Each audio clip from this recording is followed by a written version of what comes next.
You know, your success is 99% failure, but all you need to do is hit one home run and it'll change your financial future forever. I'm Joel Therien, and I've been an entrepreneur since I was 16 years old. I saw my first real income by age 23. Here are a few things that I've learned along the way.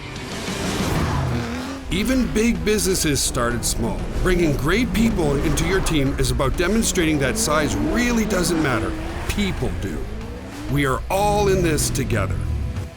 Hey guys, Joel here. You know, and most people who start for the very first time at their entrepreneurial journey, most people think this: there's a path to success and there's a path to failure. And it's more like fail, fail, fail, fail, success. Oh, fail, fail, fail, fail, another success. And so I want to share with you my entrepreneurial journey on how many failures I've seen, but all it takes is one success to change everything. So 3 critical components, and I'm gonna really do this video in what's really important. So let's start with the important stuff, because I know we all have attention deficit disorder. And so it's 3 things: massive passion, you gotta take immediate action, you gotta execute, execute, execute, and you need to have a continuous education from the right people. And those 3 critical components will give you massive success. And I'm going to use my stories to, kind of push you along the way.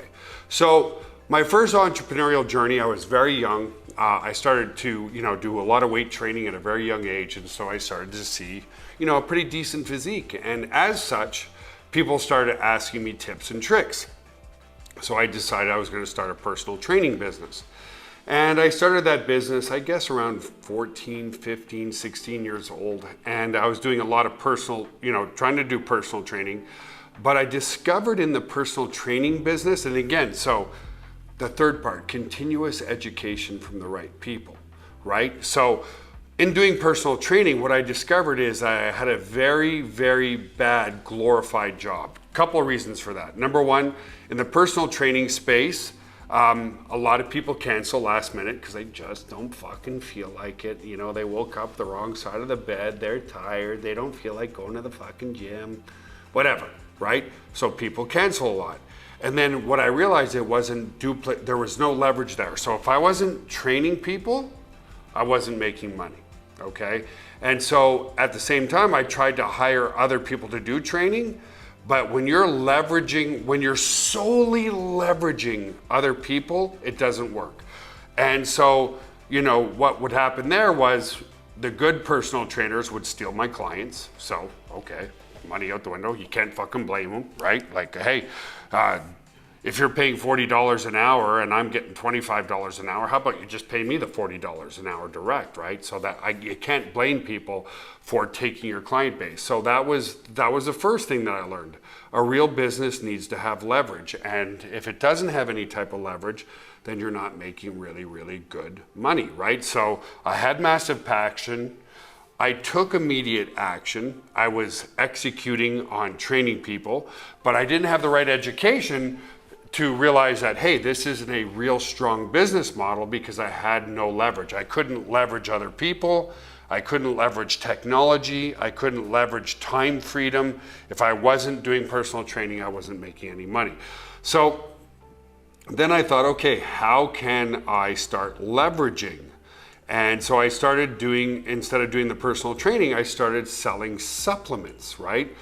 Sell a product. In fact, I still sell supplements today. Sell a product and you have a little bit more leverage. So I started selling supplements because people are like, hey Joel, how did you get the big arms? Hey Joel, how do I lean up? Hey. So I started selling nutritional products, but I realized then, being so young and still being in school, now, truth be told, if my mom would have let me at 15, 16 years old to quit school for good, I probably would have, and I would have probably went all into nutrition and supplements. But I realized that it wasn't scalable because I couldn't have put enough time and effort into it. So even back then, though, it was kind of cool. I was making about $2,000 a month selling supplements. And then the first time that I decided I wanted to scale it, I got a little bit older in age. I was about 20 or so. I decided I wanted to create a sports drink. And this is what excites me. And here's where I made a massive, massive mistake. To have the sports drink manufactured. It was like 4 cents a bottle. Okay, 4 cents a bottle. And I'm like, holy shit, like sports drinks are $1 something at the store, right? So like talk about a massive, massive, massive increase in profits, right? Like really, really good profit margins. What I didn't realize, again, because of the lack of education, is that if you're gonna ship a liquid, by the time it was all said and done, to ship a case of 12, because I didn't have the massive distribution center, like I wasn't at Walmart, I wasn't at Gatorade or whatever, to ship 12 drinks cost me more than $12, especially back then because, shipping wasn't revolutionized like it was today. So I was like, well, there goes that business. But I want you to understand that I always had a backup plan. So even though that didn't work and I just didn't understand the shipping business, right? Again, lack of education from the right people. Then I sold all the sports drinks in a local market. I was able to pay off my loan for stuff and things like that. And so theirs was 2 business models where I failed massively at both, saw some marginal success in selling supplements, but it taught me valuable lessons. And things happen for a reason. In that time frame, I had stopped doing personal training. I wasn't selling supplements at the time, but then I was introduced to Dr. Michael Copeland, the founder of Corral.com, multi-billion-dollar company, and I could go do his personal training at his home. And I was like, oh. And I remember my drive there. Again, I remember thinking to myself, man, I don't care how much this rich prick pays me. If he's not nice to me, I'm not going to do his personal training. So I was in an Eagle Vista, really shitty car. I pull up to his laneway and there's like $2-3 million worth of cars. There was an Aston Martin. There was a 911 Porsche Turbo. There was just, really intimidating. And when you pull up to a house that's 35,000 square feet, that's really intimidating as well. Here's somebody who became my first real mentor because he had massive, massive experience in business, right? So I would always ask him questions and listen very attentively to what he was doing. I remember fuck Joel, you did the wrong degree. You did an exercise, you did an education in cardiac rehab with a specialization in cardiac rehab and exercise physiology. And I remember thinking, fuck, I should have done computer science. I should have done software. I should have done something in that industry because this guy's making a fucking killing. I was so down on myself. So eventually one day I said to him, hey, Dr. Copeland, or Michael actually, he insisted, he had a PhD. So his name was Doctor. I assumed that his PhD was in computer science or in software engineering. And I said, hey, where did you get your PhD in computer science? He's like, computer science? I'm like, yeah, like you're running a computer software business. You must know a hell of a lot about it. He's like, no, my PhD's in civil engineering. I didn't know anything about software. I just found a good idea. And his idea was to take clip art and put it in a digital format so that printers, conventional printers of newsprint and all that kind of stuff could use those clip arts. He made a fortune with that. So I eventually got the balls to share an idea of running a software company and running an affiliate marketing company because I had already learned, okay, I can't leverage just human beings. Yes, you need employees, but you need something else other than just human beings to leverage because they'll just take your client base. I understood the value of having a proper mentor because here's the other thing too, guys. A lot of people, what they do is they try an idea, but because they don't have the right mentor, the right consultant, they try that one idea. It fails miserably. It fails miserably for them. And they go, then the negative self-talk happens. I knew I couldn't do this. I knew I shouldn't have been right for business. I knew that I should just keep my job, all this kind of stuff. When the reality is, the average self-made millionaire has failed 7 times before they see their first success. So I had probably 4, 5, 6 failures. I learned a lot from those failures. And then I had a proper mentor. And when I shared my idea about doing affiliate marketing online way, way back, he's like, you're stupid. And I felt my energy go from here down to here. And he's like, that's such a good idea that if you don't do it, I'm going to do it. And so here were the multiple fail.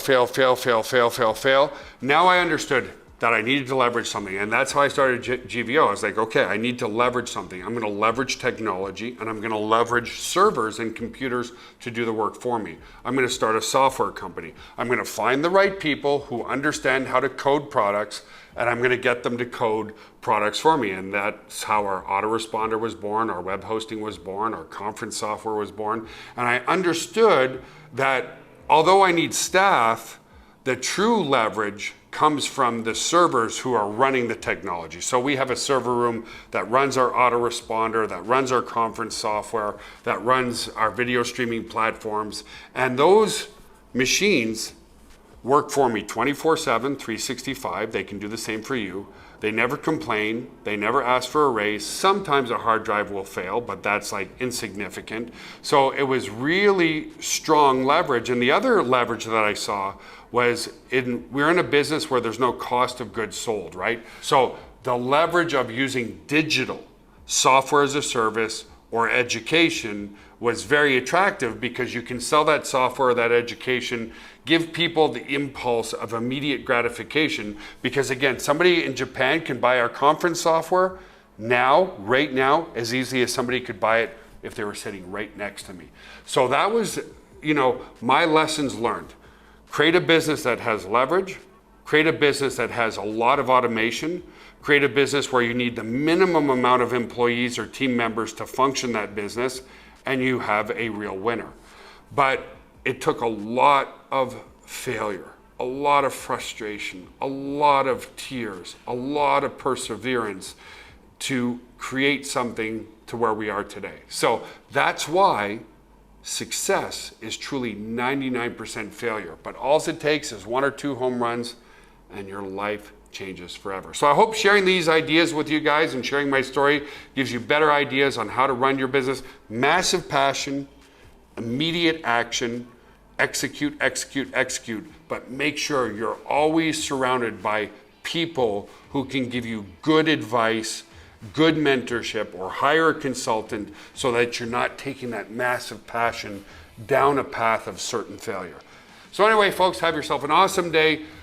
Hit the bell button to get notifications, subscribe, hit the bell button to get notifications of all our videos. I look forward to seeing you on the next one. Have a good day.